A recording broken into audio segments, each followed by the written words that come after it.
After playing Monster Hunter Stories 2, I wanted more creature-collecting, turn-based games to play. I found Shin Megami Tensei V. This game was my first venture into the Mega 10 series. This game may feel overwhelming, but give it a try. It will teach you what you need to know as you go along. The game has creature, or rather demon collecting, a beautiful art style, detailed character designs, a ton of depth with the combat system, angels and demons, and generations-old lore from different cultures. What's not to love? Welcome to Songs of the Siren. I wanted to talk about my experience with this game because I do like it so much, and I think you will too. Okay, settle in for story time. When I first looked into this game, like most turn-based RPGs, I worried it would be too complicated, and I was a bit intimidated.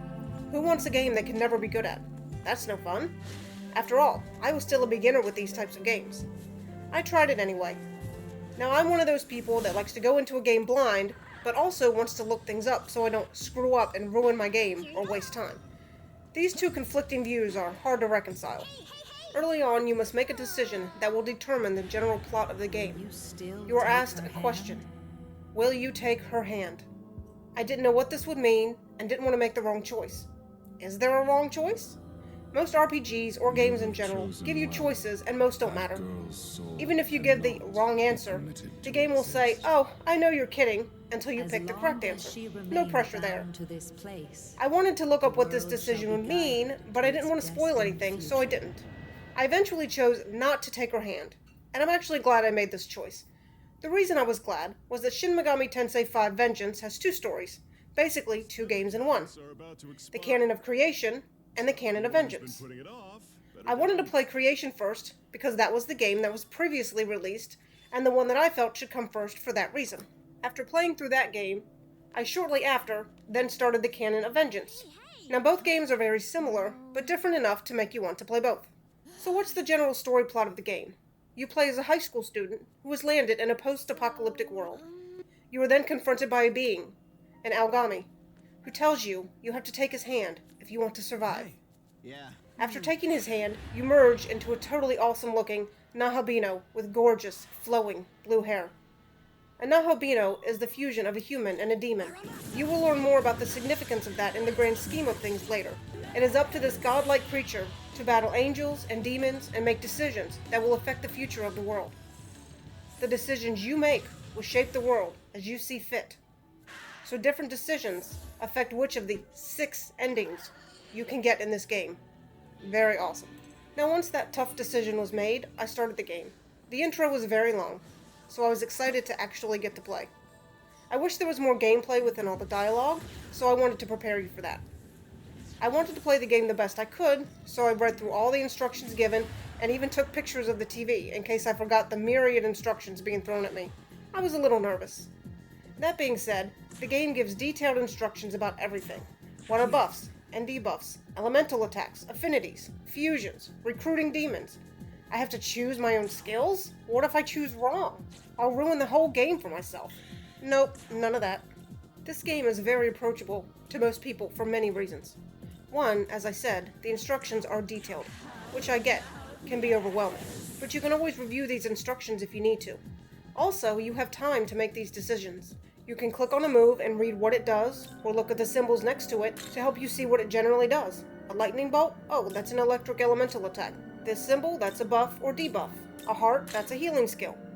As you play the game, you will get to know what enemies are weak to, strong against, and even what moves they tend to use.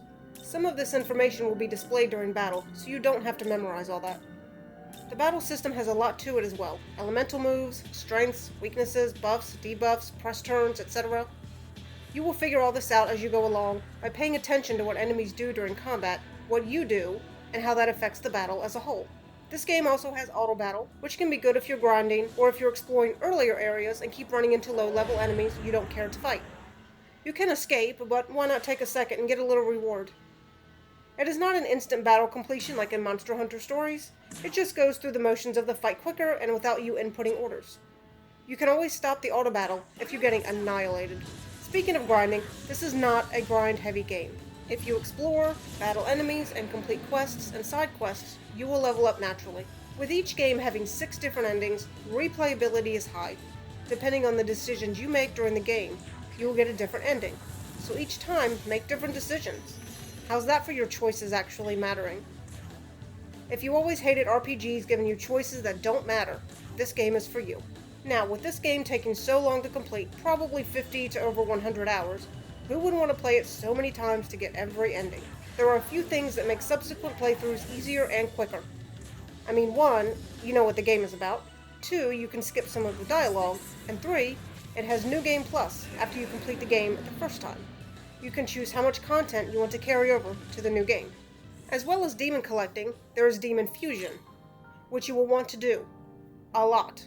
It is really not an optional thing. When deciding which demons to fuse, you can see the result beforehand to help you decide.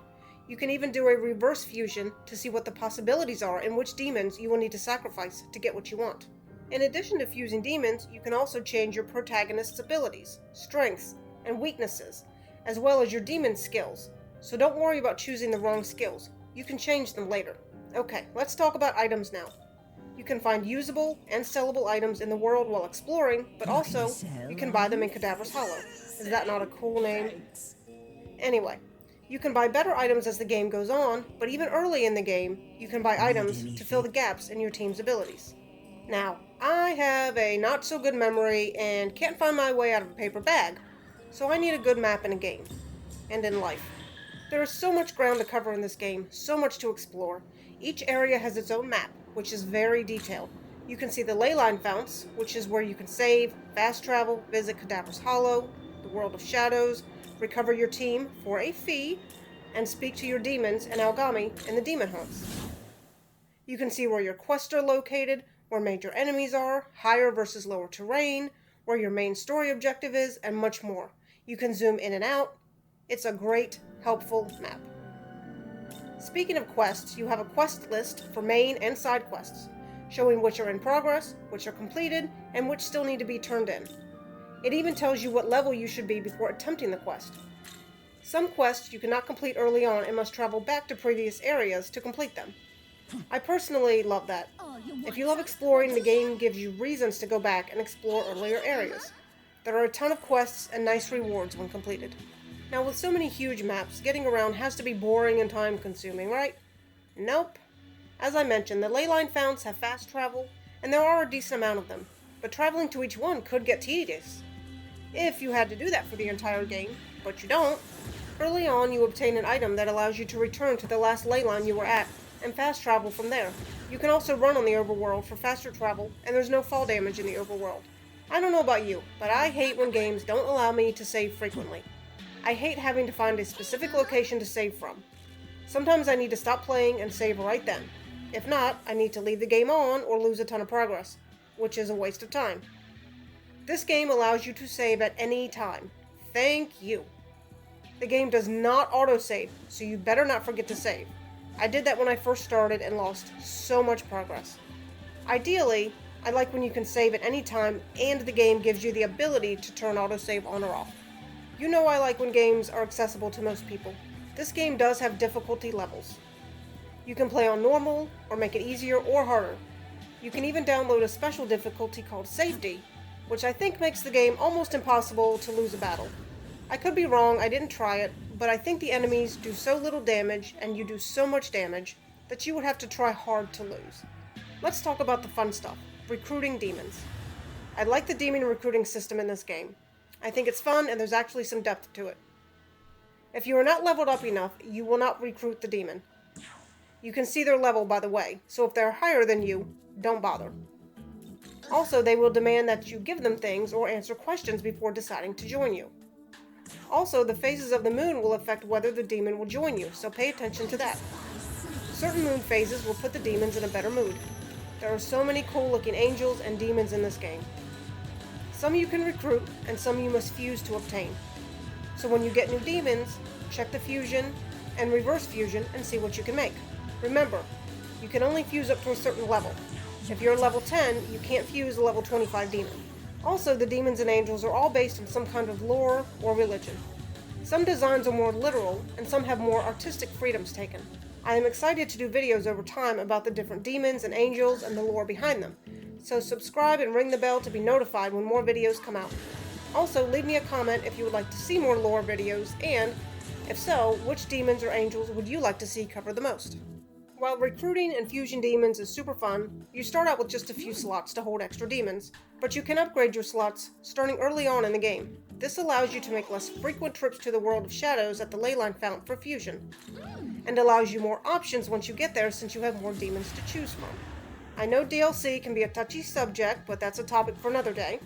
There is a lot of DLC you can buy to make this game easier as well. There are 4 different kinds.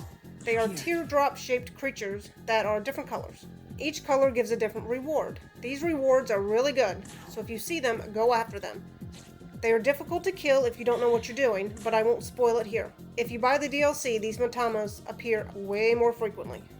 Earlier, I mentioned cutscenes. There are a ton of long cutscenes, but the game also has NPCs that explain things to you as you go along. One very useful NPC is your Demon Navigator. We start out with Amanazako, but you can choose others later.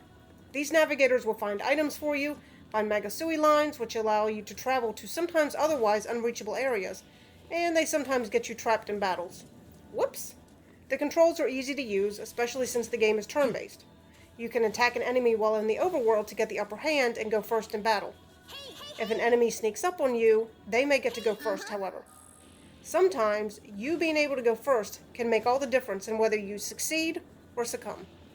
After battles, you may need to recover HP, or MP, or restore a fallen ally. You can use items, skills, or go to a Leyline Fountain to recover HP. For MP recovery, or to revive an ally, you need to use an item or go to the Leyline Fountain. You will need to pay for these services. Speaking of money, or Maka, you need to spend Maka for almost everything in this game, so explore, battle, and sell items to get more. You must pay for restoring health, as previously mentioned, some demon fusions, recruiting some demons, and buying items. There is so much to this game, but not in a bad way. Some games are needlessly complicated and don't explain the game mechanics to the player. This game gives you all the tools you need to play, progress, and enjoy the game. Best of all, I feel like almost anyone could enjoy this game, even if you're a beginner. This is a long game, but I feel it respects the player's time. If you are a beginner, you can choose an easier difficulty level so you don't waste hours getting nowhere. If you play games for the story, this one has a good one with many endings. You can get an ending that suits your morals if you answer everything honestly, or do the opposite and get a completely different outcome. If I had to rate this game, I think I would give it a 9 or 9.5 out of 10. I really like it and there's so much to do. Let me know if you've played the game, and if you liked it, which games from the series you have played, or if you plan on playing the game. Until next time.